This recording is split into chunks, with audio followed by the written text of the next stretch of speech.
وَمَا الْحَيَاةُ الدُّنْيَا إِلَّا مَتَاعُ الْغُرُورِ، یہ دنیا دھوکے کے سامان کے سوا کچھ نہیں ہے، یہ دنیا دھوکہ ہے۔ ہمارے نبی صلی اللہ علیہ وآلہ وسلم نے فرمایا کہ دنیا میں ایسے رہو گویا کہ تم اجنبی ہو یا راہ چلتے مسافر ہو۔ مسافر کو اپنے راستے سے پیار تو نہیں ہوتا، اسے تو اپنی منزل سے پیار ہوتا ہے۔ اور یہ دنیا تمہاری منزل نہیں ہے، یہ دنیا تمہارا گھر نہیں ہے، تمہیں یہاں پہ رہنا نہیں ہے، تمہاری منزل تو آخرت ہے۔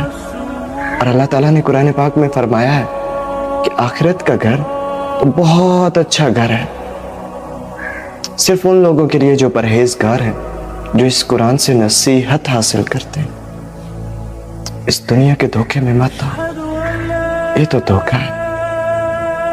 تمہیں موت آئے گی اور موت کی بے ہوشی تمہارے سارے راز کھول دے گی،